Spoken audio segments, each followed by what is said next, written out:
One of the big marketing tools that a lot of the camera manufacturers seem to fixate on is the megapixel count. Don't let that be the indicator of the quality of camera you're going to be getting. For example, this is a 10 megapixel camera, and this is an 8 megapixel camera. Which do you think is going to take a better quality picture? This probably will allow a larger print, but pixel per pixel, this wins hands down. And that mainly has to do with the size of the sensor they use inside the cameras. The point-and-shoot cameras have a much smaller sensor than the digital SLRs. For instance, this is a 6 megapixel camera, and this is probably a good happy medium between these two. The main indicator of quality, in my opinion, is not so much how many pixels they're using, but how they match it to the sensor and the lens.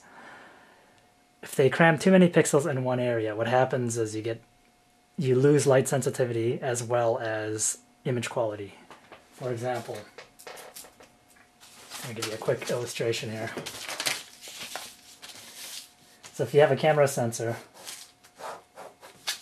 so we have two sensors of the same size. Let's say this one's going to have 10 megapixels. And let's say this one is going to only have 8 megapixels.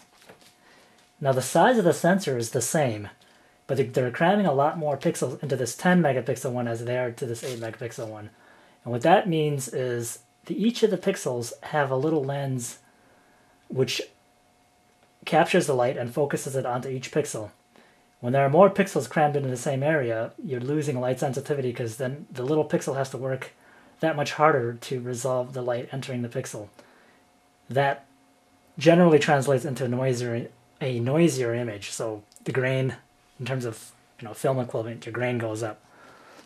Whereas this less 8 megapixel sensor of the same size is going to do better in low light and just overall noise characteristics because the pixels are larger, which is going to capture more of the light. It's kind of like having buckets out in the rain. Smaller buckets, bigger buckets. Bigger buckets are going to capture more water. More water translates into more light into image quality. The other drawback is when you're jamming more pixels in there, it's going to cause slight, what they call chromatic aberration. You're getting these purple fringing on the edges. So if I were to take a photograph of this white sheet and you zoom in on this edge where it goes from white to brown of the table, the fringings you'll notice is more like a purple haze around that, whereas a larger or less pixels in the same size is going to exhibit less of that. That can also be controlled by the aperture, but that's a future topic that I'll cover. But basically for now, as more pixels you jam into the same square, there's a trade-off. So with that being said, things you want to look for in a camera is, how much do you want to spend, your price point? Because that's going to determine a lot of where you're going to put your emphasis.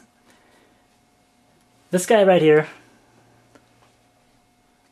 nice little camera, 10 megapixel, nice pocket camera. I like it, and I bought it just because of the size. It's a little smaller than a conventional wallet. This will run you slightly under $200. I think you can pick this up for about $180, and it's not bad. It does pretty good for what it is. It doesn't have a lot of manual override features. It's practically automatic. You push the button and it takes the picture. There are some basic creativity controls that allow you to, adjust the white balance, color picking. You can film or shoot in sepia mode, color selection, that kind of stuff. And it has basic exposure compensation where you can, make the image darker or lighter. But it doesn't give you full manual control. But for what it is, it's a decent camera, and probably the majority of people will be well served by this. The next level of camera would be that's the ultra compact. This is going to be the compact consumer level point and shoot. This does a step higher than this in terms of image quality.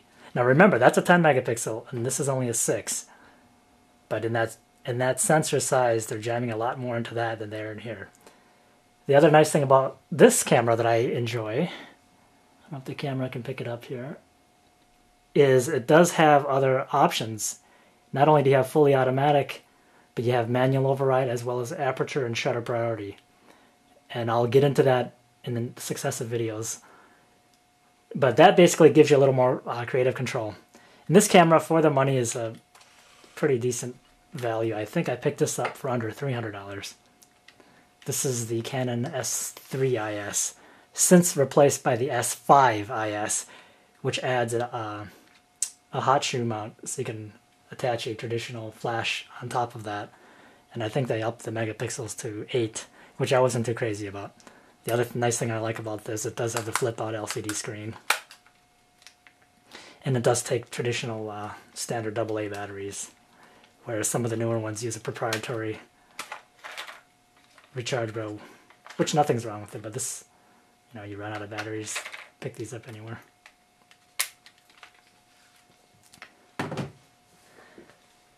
The other thing you're going to look for is the overall lens quality and the zoom range, if you're interested in that factor of it.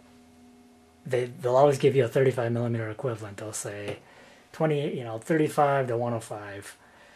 So those two numbers basically mean you're getting from wide to zoom.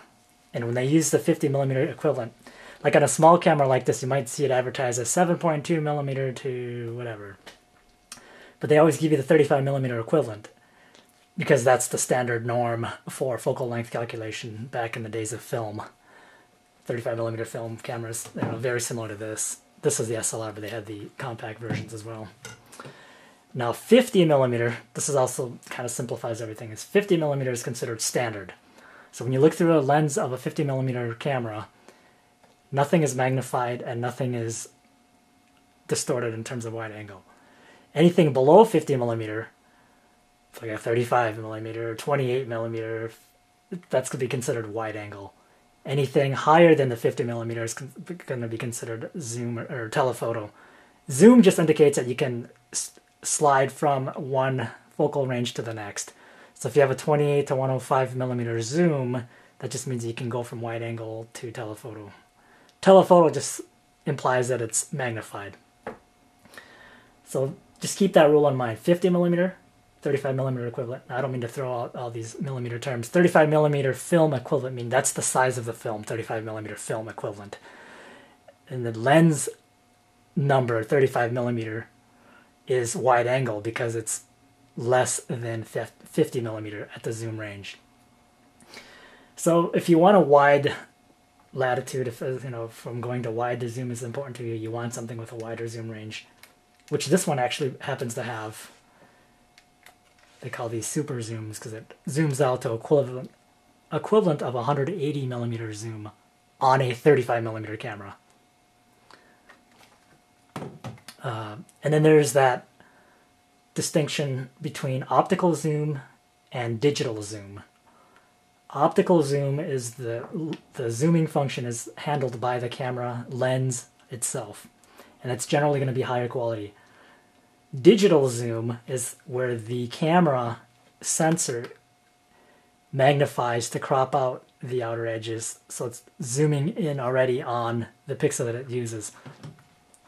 A lot of those smaller point-and-shoot cameras employ that on their far end of their optical zoom. So once you run out of the optical zoom, it goes into digital zoom. Same with this, but I usually turn the digital zoom off because the image quality it's pretty poor. It's not, unless you need that image in a pinch. Don't use the digital zoom. Use the optical zoom.